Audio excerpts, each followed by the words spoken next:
जैसे अपना देश है, तो एफआईआईज वापस अपने आप पैसे लेके जरूर आएंगे। एंड डोमेस्टिक प्लस एफआई अगर ये पावर देखा जाए तो अगले 3 से 5 साल में मुझे लगता है कि मार्केट में बढ़ाव आनी चाहिए।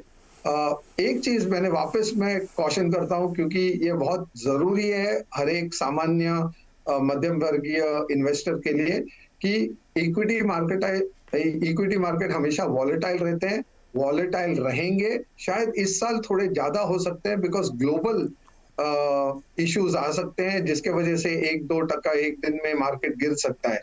तो ये समझने के बाद भी अगर आप इस मार्केट में पैसा अपना बना के रखें तो प्रोबेबिलिटी ये होती है कि आपको अच्छा रिटर्न आ सकता है आगे जाके।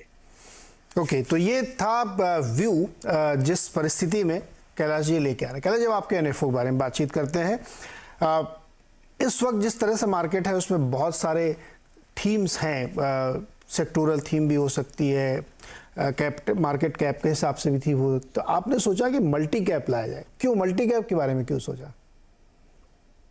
तो यहाँ 2 चीजें बताना चाहता हूँ कि एक चीज है कि सेबी ने कुछ साल पहले कैटेगराइजेशन ऑफ फंड्स किया था और जितने भी कैटेगरीज है उसमें एक ही फंड ला सकते हैं। हमारे पास सभी कैटेगरी में एक एक फंड है इक्विटी साइड पे। एक ही कैटेगरी ऐसी थी मल्टी कैप जहां पे हमारे पास कोई भी एक फंड नहीं था। तो वो एक प्रोडक्ट बास्केट इंपॉर्टेंट है फिल करने के लिए। और मल्टी कैप में खासियत ये होती है कि अगर हम रिस्क और रिटर्न अगर ये दोनों चीज ध्यान में रखते हैं तो मल्टी कैप फंड, क्योंकि उसमें 25% large cap, 25% mid cap, 25% small cap होता है, कंपलसरी होता है एज पर सेबी कैटेगराइजेशन। और जो बैलेंस 25% है वहां फंड मैनेजर के व्यू के अनुसार हम लोग लार्ज, मिड और स्मॉल कुछ भी खरीद सकते हैं। तो अगर ये देखा जाए तो ये fund because 25% minimum large cap में रहता है, वॉलेटिलिटी इन लार्ज कैप कम रहती है स्मॉल एंड मिड कैप के कंपैरिजन में। तो ये फंड लेस वॉलेटाइल रहता है as compare to small and mid cap. तो जो निवेशक ऐसे हैं जिनको हाई रिस्क नहीं लेनी है, मध्यम वर्गीय रिस्क लेने हैं, मीडियम रिस्क लेनी है, at the same time giving good returns, तो ये एक बहुत अच्छा प्रोडक्ट होता है। आज अगर हम इसके तुलना में फ्लेक्सी कैप को कंपेयर करेंगे तो अगर देखेंगे तो most of the flexi cap including जो फ्लेक्सी कैप का बेंचमार्क है वो ज्यादातर लार्ज कैप ओरिएंटेड है। तो around 70% plus large cap index में ही 70% प्लस उसका है, जबकि मल्टी कैप का जो इंडेक्स है वो 50-25-25 50 large cap, 25 mid cap, 25 small cap होता है। इसीलिए रिस्क रिटर्न वाइज ये बहुत ही अच्छा प्रोडक्ट है। और क्योंकि हमारे पास ये प्रोडक्ट था नहीं और हमें लगता है कि ये काफी जो निवेशक है उनको ये सूट होता है ये प्रोडक्ट, इसीलिए इस माहौल में भी हम ये एनएफओ लेके आए हैं। और हमें वी आर क्वाइट कॉन्फिडेंट कि बहुत सारे लोग ऐसे हैं जिनको रिस्क रिटर्न के हिसाब से ये प्रोडक्ट बहुत अच्छा सूट करेगा और वो उसमें निवेश करेंगे। तो मोटे तौर पे मैं ये कह सकता हूँ कि फंड मैनेजर का बायस 50% होगा, है ना। 25 तो उसने अपने पसंद से लगा लिए, अब 25 जो उसकी डिस्क्रिप्शन पे छूटेगा वो जहाँ पे भी लगाएगा, तो एक तरीके से उसका बायस आप मान के चलिए तो बहुत कुछ फंड मैनेजर पे निर्भर करेगा। अब मुझे ये बताइए कैलाश जी कि चूंकि थीम्स तो बहुत ओपन है, सेक्टर बहुत, तो कहाँ क्या क्या बाइंग के लिए आपने दिमाग में थीम रख के आप चल रहे हैं कि कौन सा सेक्टर आपको दिखता है अंडर वैल्यूड है इस समय, कौन सी नई इमर्जिंग थीम हो सकती है, या कौन कंसेंसस ट्रेड बन चुका है उससे आप बिल्कुल दूर रहना चाहेंगे? तो अगर सेक्टोरली अगर देखा जाए तो हम सिक्लिकल सेक्टर्स जिसको बोलते हैं उसके ऊपर we are neutral to positive उसमें।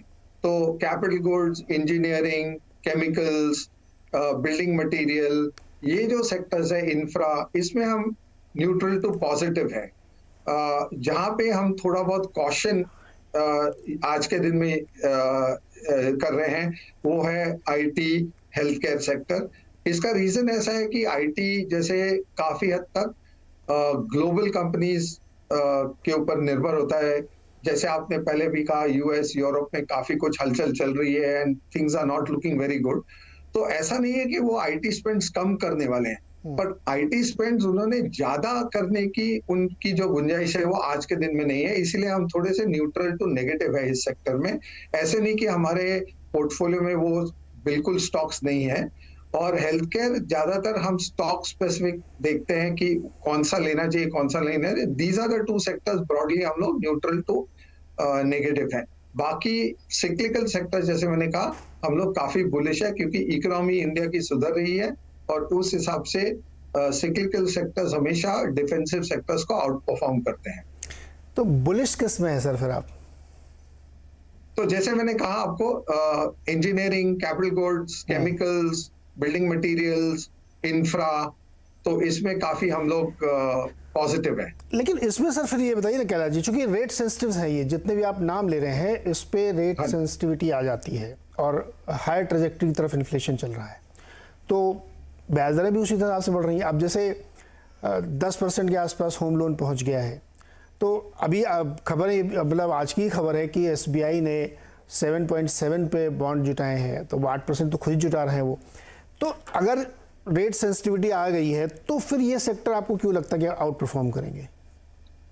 तो अगर आप इंटरेस्ट रेट्स की तरफ ध्यान दें तो we are nearly at the upper end of the interest rate cycle. यहाँ से शायद 25-35 पैसा इंटरेस्ट रेट ऊपर जा सकता है, उसके बाद हमें लगता है एक स्टेबिलिटी आएगी और उसके बाद depending on how economy works शायद फिर वापस नीचे जा सकते हैं। तो अगर हम लोग इंटरेस्ट रेट साइकिल के ऊपरी हिस्से में हैं और यहाँ से आगे जाके we don't expect significant rise in interest rate, तो it is always good for everybody because clarity हो जाती है।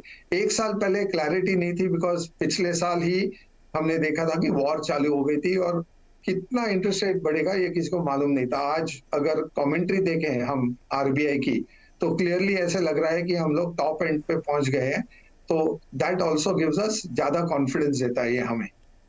अच्छा, बैंक और फाइनेंशियल में क्या आपकी राय? इस पे तो पूरी इंडस्ट्री का कंसेंसस है और सभी लोग मतलब इस पे बहुत बुलिश हैं, सबने अपने पोर्टफोलियो में बहुत ले रखा है।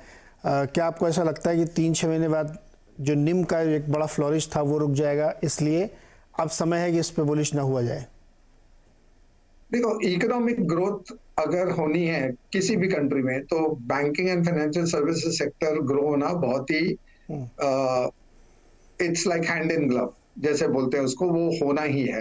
बट उसमें चूज करना पड़ेगा कि कौन से वो कंपनीज है जो ज्यादा बेहतर कर सकते हैं इन द करंट एनवायरनमेंट।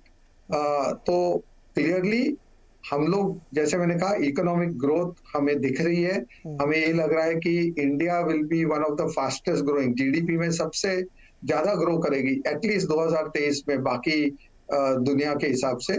तो ऑब्वियसली बीएफएसआई जो है वो सेक्टर अच्छा करेगा, पर वहां संभल के चॉइस करना पड़ेगा। यहाँ पे एक छोटा सा ब्रेक लेते हैं और ब्रेक के बाद कैलाश जी से ये समझने की कोशिश करेंगे कि किन किन सेक्टर से दूर भी रहना चाहिए या जो बहुत सारी नई थीम्स आती है क्या उनसे बचने की ज़रूरत है।